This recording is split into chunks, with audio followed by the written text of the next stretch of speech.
Where was I?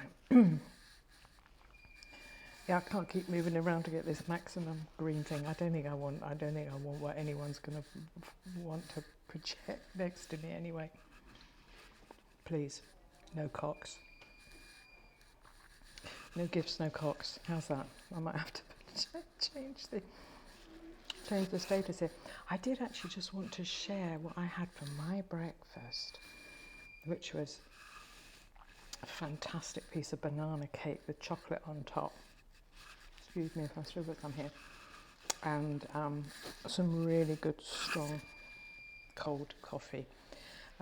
Neither of which were a hospital issue. I still, so thank you for the banana bread with chocolate, Heather. And thank you, whoever it was who made this coffee. Cheers. I still find, excuse me if I'm repeating myself, but one of the most bizarre things that I've had to process, and I've had to sort of process a fairly big, bizarre thing, but quite a few fairly big, bizarre things actually, like sharing rooms with elderly gentlemen who whisper really bad swear words and then whisper prayers afterwards. Isn't that funny? And the noise and all that, and the possibly cancer thing and all that, but there's no coffee at breakfast. When they said to me the first day, what would you like for breakfast? And I said, oh, well, you know, I was tempted to say, slap up breakfast, please. Slap up breakfast. But I said, oh, just coffee and something sweet. Yeah, let's keep it doable. And she said, we don't do coffee. I said, what? We don't do coffee. We have orzo. Or latte. And I thought, oh yeah, okay, that'll be cafe latte. Yeah, I'll have latte. So it turned out it was orzo and latte. You know, orzo, for people who don't know what it is, it's like, it used to be called barley cup in Britain, and I think it was for hippies who kind of wanted coffee but wouldn't have coffee, so it's absolutely shit. So anyway, cheers is my brought in coffee, and I'm actually sitting here in this green chair with my feet up and looking out the window and feeling a bit like Lady Mark this morning actually. So hopefully I'll be able to see somebody else who's going to sort of talk to me in a calm kind of way and tell me what's going to be happening. Maybe there wouldn't be a procedure today, but yeah, I think in all probability I'm going to be here until they do the MRI on Thursday, maybe. But anyway, I'm hoping that quite soon I'll be able to sort of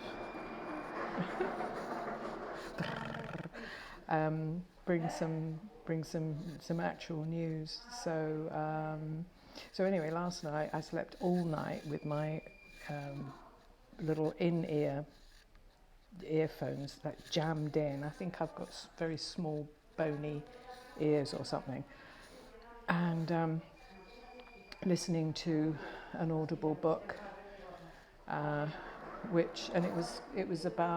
it was Rome by Robert Hughes, and so it was actually quite sort of another surreal thing. You sort of slightly wake up because the noise comes in and you hear, oh, we're talking about Vespasian, and then I kept it on all night, and it's like, suddenly it's Caravaggio in there, and then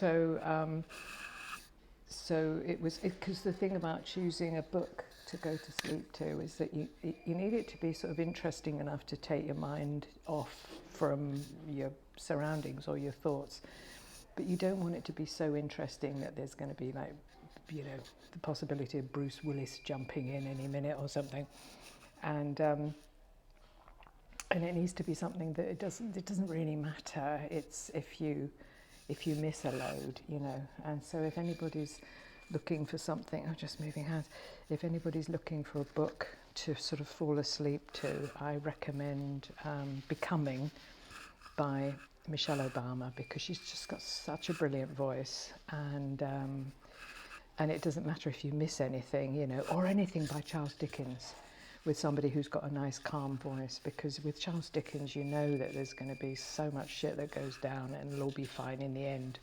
And if you miss a whole section, it doesn't really matter, because it's, and the other one, so you don't want to miss part of the story, you know. So I might come. I think I'm beginning to like this. I might come back and do another one of these later on, and tell you about. Oh yeah, okay. Leave them on a cliffhanger. Dun, dun, dun, dun, dun. I'm going to come back and I'm going to tell you about.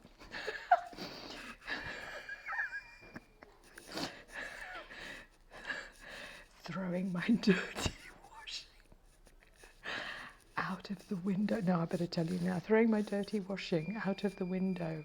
No, I'll let this one download first. Upload, whatever it's doing.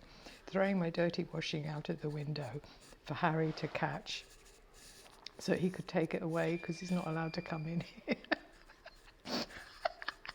And not realising that the people down below in the office down below,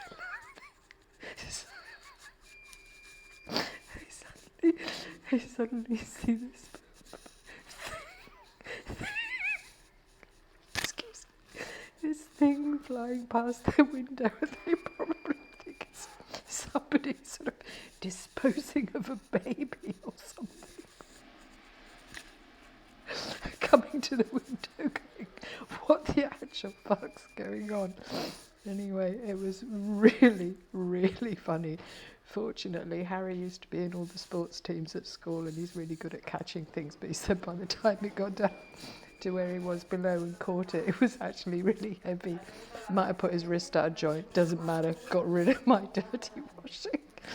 It wasn't just dirty washing, it was other heavier things in it as well, like really heavy things. Okay, I'm going to stop here.